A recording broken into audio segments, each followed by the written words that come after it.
Alrighty guys, y'all recognize this center console 2008 Jeep Grand Cherokee. Now the reason why they in, I want to show y'all something. Y'all see that warning light right there?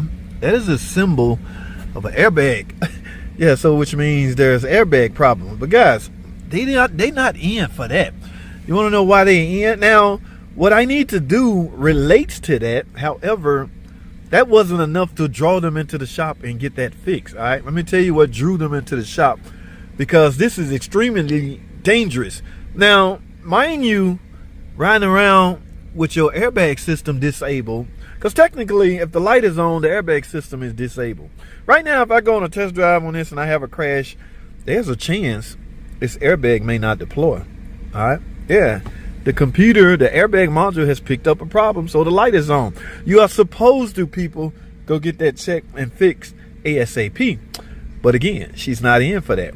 Let me tell y'all why she's in. Get a load of this. Y'all see that? Or y'all hear that? Or what it is that you don't hear is what I should be asking.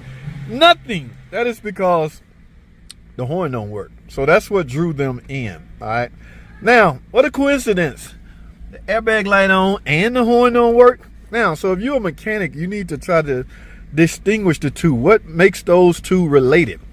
And I'm going to show y'all what makes them related. Ta-da! Ladies and gentlemen, this is a clock spring. Now, if you're a mechanic, surely you have a scan tool that can read the airbag light, right?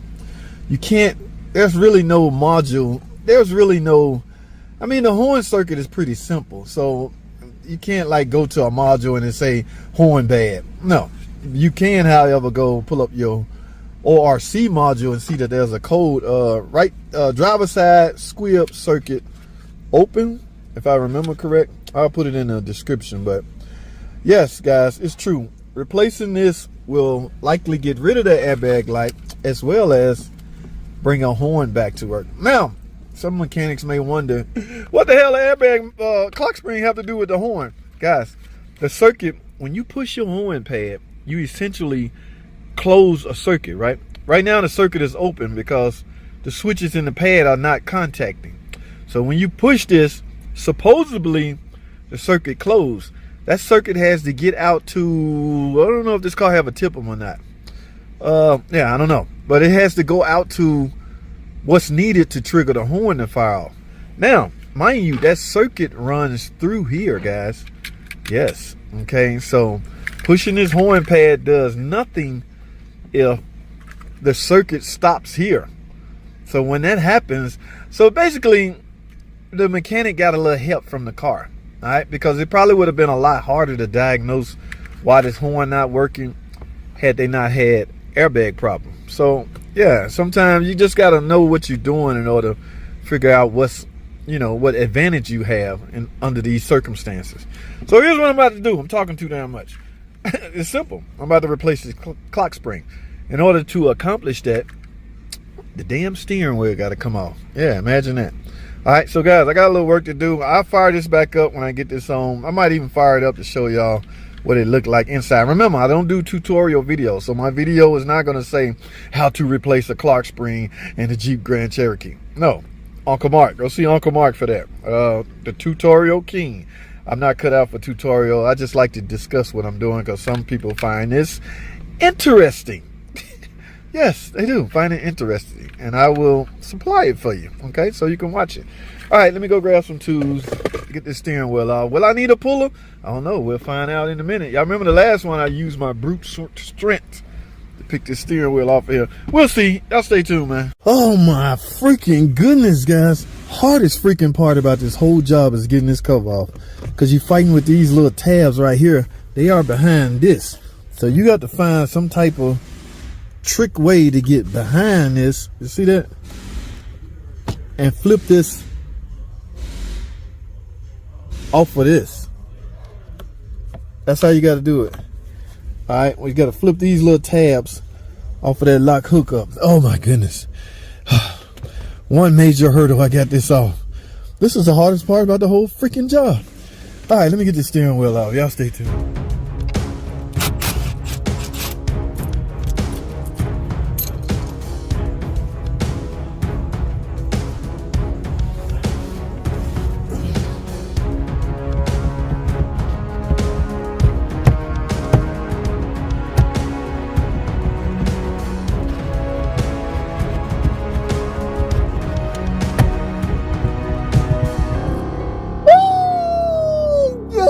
All right, guys. Whew. I didn't need no puller. Oh well, good. Because I don't know where my puller is at. Now, we finally have gained access to the clock spring. At least we can see it. Now, from there, guys, here you go.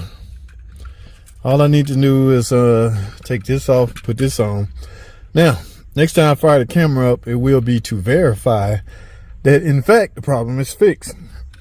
Such as there's no more airbag light, and as well as my horn now working. All right, so again, guys, it's not a tutorial video, so please forgive me. I'm in somewhat of a rush, hurry, whatever you like to call it. How's this thing? Oh, I'm gonna need some tools. So if you're mechanically inclined, you will be able to figure out what tools you need to unbolt this from the steering shaft or whatever you want to call it. All right, so let me get this thing off and get this thing put together. Stay tuned. All right, guys, I got everything plugged in, put back together. Now, before I snap this into place, guys, because this is the hardest part to get off, I want to verify. Well, I ain't gonna be able to verify that the horn working because the pad is not in place. I can verify if the damn airbag light go out. Remember, airbag light is constantly monitored, so if there's a problem, it's gonna throw the light on. When the problem goes away, it turns the light out. Let's crank it up. Oh my goodness, the light on. Go away, go away, go away, go away, go away, go away, go. Ah, woo, yes. All right, guys, if it goes off and don't come back on, that means the internal checks passed. So the clock spring was indeed our problem. Remember, I'm gonna put the fault code in the description with the clock spring, or the fault code that is set. Now, the reason why they came in. All right, now I can put this on now because I'm assured that my problem is fixed. Remember, guys, these little, oh my goodness, boy, that's the hardest part of the whole freaking job. So once I push these in, they're gonna clip. Come on, baby. Hey, we back. Ladies and gentlemen, there is no horn. I mean, there is no airbag light as well as the horn work.